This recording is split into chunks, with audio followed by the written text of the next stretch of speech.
नमस्कार, आप देख रहे हैं सरोकार। मैं हूं आपके साथ सौरभ तिवारी। सरोकार में हम इस हफ्ते स्कूलों की बदहाली की बात कर रहे हैं। वहां जर्जर इंफ्रास्ट्रक्चर का मुद्दा हमने उठाया है, तो आज रविवार को हम इस बदहाली के पीछे जिम्मेदारों से जवाब लेने की कोशिश करेंगे। तो चलिए शुरू करते हैं हमारा ये स्पेशल शो। सबसे पहले आपको दिखाते हैं उन जगहों की तस्वीरें जहां सरोकार में इस हफ्ते हम पहुंचे। हम छत्तीसगढ़ के कोरबा, भिलाई, रायगढ़, बिलासपुर और राजधानी रायपुर गए। यहाँ स्कूलों की बदहाली की कई तस्वीरें आपके सामने रखी। यहाँ तक कि राजधानी रायपुर में भी स्कूल पढ़ने लायक स्थिति में नहीं है। तो अब चलते हैं इन शहरों में मौजूद हमारे संवाददाताओं के पास और जानते हैं कि ये समस्या वहां कैसे हल होगी और इसका कारण क्या है। सबसे पहले सुप्रिया पांडे रायपुर से हमारे साथ जुड़ी हैं। सुप्रिया, बताइए क्या स्थिति है रायपुर के स्कूलों की, क्यों ये बदहाली है और ये व्यवस्था कैसे ठीक होगी? बिल्कुल, देखिए अगर राजधानी के स्कूलों की बात करें तो 4 से 5 स्कूलों के हालात ऐसे ही है कि जर्जर स्थिति में नजर आ रहे हैं। अगर हम रायपुर के सड्डू स्कूल की बात करें या कचना स्कूल की बात करें, जर्जर हालत में नजर आते हैं। अगर मलबा उस स्कूल में ठहर गया है तो उस मलबे को उठाने के लिए कोई आता नहीं है। इस तरह की स्थितियां देखने को मिलती है। स्कूल में कहीं पर भी कचरा फेंका जा रहा है। तो अगर गंदगी में छात्र होंगे तो पढ़ाई कैसे होगी? इस मामले में बात करने के लिए हमारे साथ लोक शिक्षण संचालनालय के पूर्व संचालक ए.बी. दुबे सर हमारे साथ मौजूद है। उनसे बात करते हैं। सर, आप बताइए कि जैसे जर्जर स्कूल अगर होगा तो बच्चे कैसे पढ़ पाएंगे? ये बड़ी दिक्कत है। देखिए, विद्यालय तो बहुत अच्छे होने चाहिए, साफ सुथरे होने चाहिए। और मेरा तो कहना है कि सबसे अच्छी भी अगर बिल्डिंग होनी है तो स्कूल की होनी चाहिए, क्योंकि भारत का भविष्य वहीं है, पलता है। तो जब हमारा स्वास्थ्य अच्छा रहेगा तभी तो हमारा मस्तिष्क स्वस्थ होगा और हम अच्छे से अपनी तैयारी कर पाएंगे। बहुत ज़रूरी है, सफाई व्यवस्था बहुत ज़रूरी है और इनकी मरम्मत का काम भी बहुत ज़रूरी है। और ये जब 16 जून से स्कूल खुलते हैं उसके पहले 1 मई से 15 जून तक स्कूल बंद रहते हैं। उस बीच में सारे के काम पहले हर मरम्मत कार्य छोड़ के इस विद्यालयों की मरम्मत करना चाहिए। क्यों इन स्कूलों में ऐसी बदहाली है? सरकारें भले आते जाती हैं लेकिन ये स्कूलों की बदहाली कभी ठीक नहीं होती है। तो हम ये पूछे कि स्कूल जो बदहाल हैं वो ठीक कैसे होंगे? सर, ये बताइए कि जो स्कूल बदहाल है, हम देखते हैं अभी 2024 चल रहा है, नए युग की बात हम करते हैं, डिजिटल युग की बात हम करते हैं, लेकिन जब स्कूल ही बदहाल है तो कैसे ठीक होगा? सरकारें आती जाती है, दावे अनेक होते हैं, लेकिन जब देखें तो स्कूलों की तस्वीर जस की तस नजर आती है। बदहाली जो है वो स्कूलों में नजर आती है। उसका यही है कि विद्यालयों की तरफ ज़्यादा ध्यान नहीं है। वही वजह है कि वो बदहाल स्थिति में है, जबकि सबसे अच्छे विद्यालय भवन होने चाहिए। उससे जब हमारा स्वस्थ मन होगा, स्वस्थ मस्तिष्क होगा तो हमारा ज्ञानवर्धन भी होगा अच्छे से। और जब हम ऐसी स्थिति में रहेंगे जहाँ गंदगी है तो पढ़ने की इच्छा कहाँ होती है? सर, तो ऐसे बच्चे जब स्कूल से निकलेंगे तो क्या सीखेंगे?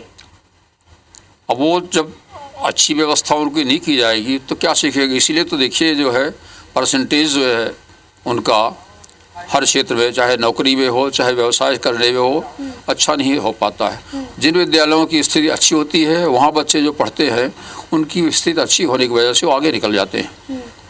सर, क्या वजह मानते हैं जो बदहाल स्कूल है? क्या अधिकारियों की लापरवाही है या फिर नेताओं की लापरवाही है? क्या वजह मानते हैं? देखिए, स्कूल न किसी अधिकारी का है न किसी नेता का, समाज का है।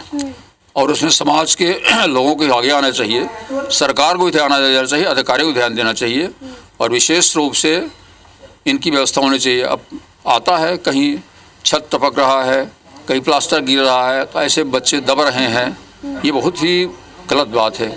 ऐसी नहीं होना चाहिए। इसकी पूरी सुरक्षा व्यवस्था जरूरी है। सुप्रिया, स्कूल तो बदहाल हैं लेकिन क्या परेशानियां यहाँ पर छात्रों को उठानी पड़ती हैं बदहाल स्कूलों की वजह से? बिल्कुल, देखिए छात्रों को काफ़ी परेशानियां होती है। अगर स्कूल बदहाल है, ये कहा जाता है कि स्कूल शिक्षा का मंदिर है और अगर मंदिर ही साफ नहीं रहेगा तो जाहिर सी बात है कि छात्रों का पढ़ने लिखने में भी ध्यान नहीं रहेगा। और जैसे कि हमने स्कूल की तस्वीर दिखाई थी, सड्डू स्कूल की तस्वीर दिखाई थी, वहाँ पर स्कूल में ही कचरा पड़ा हुआ है। कक्षा का जो हाल है वो भी हमने दिखाया था।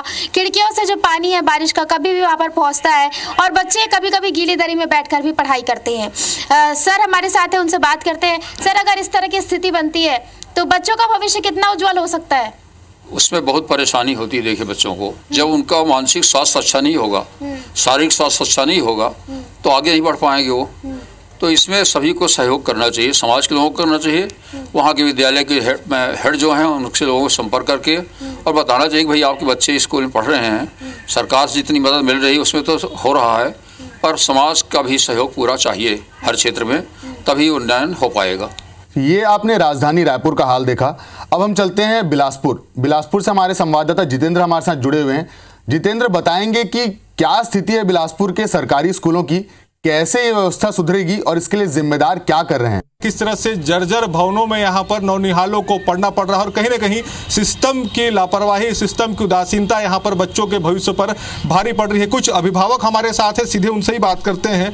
क्या लगता है बिलासपुर जिले में जिस तरह से तमाम कई स्कूल हैं जो जर्जर स्थिति में है, पुराने भवन में है, लगातार हादसे भी होते हैं, आप लोगों के भी बच्चे हैं, आप लोग भी स्कूल भेजते हैं, क्या कुछ स्थिति आप लोग देखते हैं स्कूलों की? अभी सरकारी स्कूल का जो भवन का हालत है वो बहुत ही दयनीय हालत है। वहाँ बच्चे लोग को भेजने में अभिभावक को डर लगता है, इसीलिए सब प्राइवेट स्कूल के तरफ अपने बच्चे को पढ़ाना चाहते हैं कि ताकि सरकारी स्कूल में जाके हमारे बच्चे को खतरा ना हो करके, जैसे बाथरूम का, पानी का, वहाँ का कभी छत गिर जाता है प्लास्टर के समय, तो बच्चे अभिभावक को डर लगता है कि हमारे बच्चे सुरक्षित है कि नहीं स्कूल में। तो शासन को इसके बारे से ध्यान देना चाहिए, चाहे ग्रामीण इलाका के स्कूल हो चाहे शहरी इलाका का, सरकारी स्कूल का हालत ही बहुत ही दयनीय है। क्या लगता है सरकारी स्कूलों में फंड बहुत आते हैं, पैसे खर्च होते हैं, लेकिन स्कूलों की स्थिति, भवनों की स्थिति नहीं सुधर सक रही है? ये हमारी सरकार को ध्यान देना चाहिए कि जो सरकारी स्कूल में बच्चे पढ़ रहे हैं, छत गिर रहा है, जर्जर हो गया है, पानी की व्यवस्था, बाथरूम की व्यवस्था सब होनी चाहिए। हमारे बच्चे को हम भेजने के लिए इसलिए घबराते हैं कि क्योंकि हमारे बच्चे वहाँ दब न जाएं, गिर न जाएं फिसल कर, ये सब असुविधा को देखते हुए अपने बच्चे को हम प्राइवेट स्कूल में भेजना चाहते हैं। ये क्या लगता है आप लोग जिस तरह से देखते हैं, कई बार हादसे भी हुए हैं आप लोगों के क्षेत्र में, क्या होना चाहिए सरकारी स्कूलों में? भवनों को क्या अपडेट करना चाहिए? अच्छे भवन होने चाहिए, कम से कम बुनियादी शिक्षा जहाँ पर बच्चे लेते हैं वहाँ पर व्यवस्थाएं सुनिश्चित होनी चाहिए।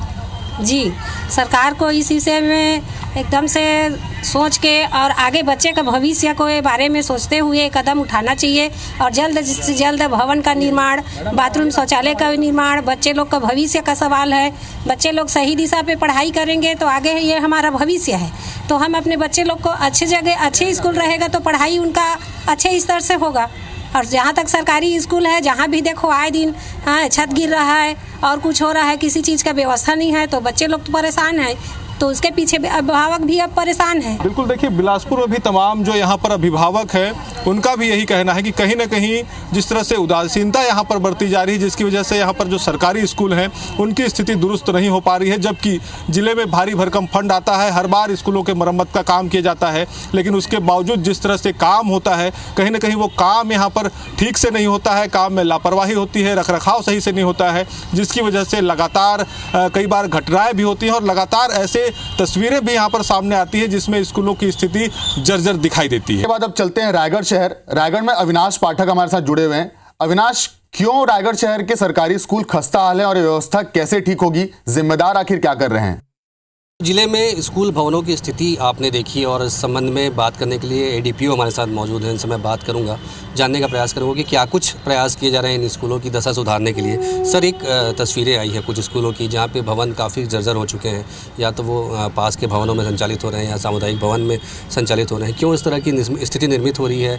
क्या कुछ प्रयास इसमें विभाग के द्वारा किए जा रहे हैं? मैं आपको बताना चाहूँगा कि विगत वर्ष सारे विद्यालयों से, प्राथमिक से लेकर सेकेंडरी स्तर तक के वहाँ के जो संस्था प्रमुख हैं उनके माध्यम से उनसे पत्र मांगे गए थे कि उनके विद्यालयों में किस प्रकार के इंफ्रास्ट्रक्चरल डेवलपमेंट की आवश्यकता है, और उन्होंने एस्टिमेट बना के या फिर अनुमान लगा के जो डिमांड गवर्नमेंट से की थी, लगभग 90 से 100 करोड़ रुपए जिले को प्राप्त हुए थे, और उनकी एजेंसी के रूप में पीडब्ल्यूडी के द्वारा काम कराए गए थे कलेक्टर सर के निर्देशन में, और वो कुछ काम तो पूर्णता की ओर हैं, कुछ काम चुनाव के कारण जो रुक गए थे वो अभी फिर क्रियाशील हुए हैं और उस पर काम किया जा रहा है। और कलेक्टर सर का स्पष्ट निर्देश है कि विद्यालयीन भवन के रख रखाव में, उनके सुधार कार्य में गुणवत्ता को प्रमुखता से ध्यान दिया जाए और पूरी ईमानदारी के साथ उनके निर्माण कार्य को ध्यान दिया जाए। शहर में कुछ स्कूल है जहाँ पे थोड़ी सी दशा खराब है, खासतौर पर अगर मिट्टू मुड़ा की बात करें, वो बिल्डिंग काफ़ी जर्जर हो गई है, तो एक क्लासरूम में बच्चों को पढ़ाना पड़ता है। ऐसी कुछ एक और स्कूल है जहाँ इस तरह की दिक्कतें आ रही है। क्या इनके लिए भी प्रयास किए जाएंगे कि नए सिरे से वहाँ पर इंफ्रास्ट्रक्चर बने, या बिल्डिंग अगर जर्जर हो गई तो नया निर्माण किया जाए? हाँ, ये बात ज़रूर है कि जब पिछली बार मांग पत्र मांगे गए थे तो चूँकि ऑनलाइन एंट्री हुई थी, कुछ विद्यालय के प्रमुखों ने उस पर मांग करने से नहीं किया था और पिछड़ गए थे। तो ऐसे विद्यालयों का चिन्हांकन स्थानीय स्तर पर कराया जा रहा है विकासखंड शिक्षा अधिकारियों के माध्यम से, और जब ऐसे विद्यालयों की सूची प्राप्त हो जाएगी तो निश्चित रूप से ये मांग राज्य शासन से की जाएगी और उनकी वास्तविक स्थिति के हिसाब से एस्टिमेट बना के उनको उनकी स्थिति को सुधारा जाएगा। तो जाहिर तौर पर शिक्षा विभाग के अधिकारी इस बात को स्वीकार करते हैं कि अगर कोई स्कूल छूट गए हैं, ऐसे इन स्कूलों का चिन्हांकन किया जाएगा और उन स्कूलों को फिर से अगर मरम्मत की ज़रूरत है तो उनकी मरम्मत की जाएगी। अगर नए सिरे से निर्माण की जरूरत है उसके लिए प्रस्ताव बनाकर राज्य शासन को भेजा जाएगा। तो अंत में अब चलते हैं कोरबा शहर की ओर। कोरबा में भी हमने जो तस्वीरें देखी वो डराने वाली थी। कहीं स्कूल के छत से पानी टपक रहा है तो कहीं भवन जर्जर हैं। धीरज बताएं क्या हाल है कोरबा में सरकारी स्कूलों का और ये व्यवस्था कैसे दुरुस्त होगी, जिम्मेदार क्या कर रहे हैं, अधिकारी वहां क्या कहते हैं। जी बिल्कुल, जिस तरह से हमने हकीकत दिखाई यहाँ पे ग्राउंड जीरो में जाकर रिपोर्टिंग की है कि स्कूल किस तरह जर्जर हो चुके हैं। शहरी क्षेत्र के स्कूल का ये हाल है कि बरसात के दिनों लोग बच्चों को पानी में बह के यहाँ पढ़ना पड़ रहा है। स्कूल जर्जर हो चुके हैं, प्लास्टर गिर रहा है, भवन बना दिए गए हैं, अधूरे भवन में बच्चों को पढ़ाया जा रहा है। हमारे साथ शिक्षक वेलफेयर एसोसिएशन के प्रांत अध्यक्ष गिरीश केसकर मौजूद है, उनसे ही जानते हैं, वो खुद शिक्षक है, कितनी परेशानी होती है इस जर्जर भवन में बच्चों को पढ़ाने में। देखिए, जिस स्कूल में बच्चे पढ़ते हैं, मतलब जो है माँ बाप जो है बहुत उम्मीदों के साथ उस स्कूल में और सुरक्षा के दृष्टिगत रखते हुए भेजते हैं, तो स्कूलों में ये फैसिलिटी होना चाहिए कि जो इंफ्रास्ट्रक्चर है वो दुरुस्त हो। दूसरी चीज, आत्मानंद के नाम पे बहुत सारी स्कूलों का जो डेवलपमेंट हो रहा है डीएमएफ फंड से, तो वो अच्छी चीज है, लेकिन इसके साथ ही साथ अन्य स्कूलों जो हैं उसमें भी सिर्फ आत्मानंद ही स्कूल ही नहीं और जो बाकी स्कूल है उसमें भी भेदभाव नहीं होना चाहिए, उनका भी डेवलपमेंट होना चाहिए, रख रखाव होना चाहिए। शिक्षक हित की मांग आप लोग उठाते रहते हैं, छात्र हित में आप ये सब मांग क्यों उठाते हैं? बिल्कुल, हम लोग समय समय पे अभी बात रखते हुए हैं। अभी देखिए, अभी जो गर्म मुद्दा जो चल रहा है पूरे प्रदेश में मध्य जो चल रहा है वो युक्तियुक्तकरण का है। अब छात्र हित की बात कर रहे हैं तो मैं ये भी बात बता रहा हूँ कि रमन सिंह जी के समय में मतलब जो लगभग 3 से 3,500 के आसपास स्कूल युक्तियुक्तकरण के नाम पे बंद हुए थे और अभी भी युक्तियुक्तकरण की जो प्रक्रिया है वो अपनाई जा रही। माननीय मुख्यमंत्री जी ने उनको अनुमोदन किया है और इसके तहत भी जो है वो स्कूलें बंद होने की तैयारी चल रही है। इससे सीधा सीधा असर जो है शिक्षकों के हित में भी पड़ रहा है। तो साफ तौर समझा जाता है जो शिक्षक है वो भी इस समस्या से परेशान है, लेकिन जो जनप्रतिनिधि हैं उनके वार्डों में, चाहे विधायक हो, मंत्री, उनके वार्डों में भी इस तरह की समस्याएं लगातार है और उनको भी समय सामने आना चाहिए और जो जिम्मेदार विभाग है उनको सख्त निर्देश देकर शहरी क्षेत्र के साथ ग्रामीण क्षेत्रों के जो स्कूल है उसको मरम्मत कराना चाहिए ताकि जो नौनिहाल है, जो देश का आगे चल भविष्य है, उनको वो असुरक्षित महसूस ना करें। तो आपने देखा कि बुनियादी सुविधाओं की कमी के चलते छत्तीसगढ़ के स्कूलों में छात्र कितनी परेशानी के बीच पढ़ाई करने को मजबूर हैं। स्टूडेंट्स को सही पढ़ाई नहीं मिल पाने के पीछे कई वजह हैं। जब हम ऐसे स्कूलों तक पहुंचे तब हमने पाया कि कारणों के चलते स्कूल बदहाल हैं। सबसे पहले आपको बताते हैं कि क्या कारण है। स्कूलों के रखरखाव की कोई कारगर नीति का नहीं होना, बिल्डिंग का घटिया निर्माण कार्य में भ्रष्टाचार होना, स्कूल बिल्डिंग के सुधार कार्य के लिए बजट जारी नहीं होता है, शिक्षा के लिए जारी बजट का भ्रष्टाचार भेंट चढ़ जाता है, शिक्षा अधिकारियों की ओर से स्कूलों का निरीक्षण नहीं किया जाता है, शिकायत के बाद भी कोई ठोस कदम नहीं उठाए जाते हैं। तो वहीं कहीं कहीं कमीशन खोरी के चलते घटिया सामग्री खरीदी जाती है, घटिया सामग्री इन स्कूलों में लगाई जाती है। वहीं कई स्कूल ऐसे मिले जहां पानी और बिजली जैसी बुनियादी सुविधाएं भी अभी मौजूद नहीं है। तो वहीं विभागों के बीच तालमेल की कमी के चलते स्कूलों में सुविधाएं इन बच्चों को नहीं मिल पा रही है। तो सरोकार में आज हमने देखा कि छत्तीसगढ़ के स्कूल कितने बदहाल हैं और हमने ये जानने की कोशिश की कि इसके पीछे कारण क्या है। आप लगातार देखते रहिए हमारे ये स्पेशल शो सरोकार। आज के लिए मुझे दीजिए इजाजत। नमस्कार।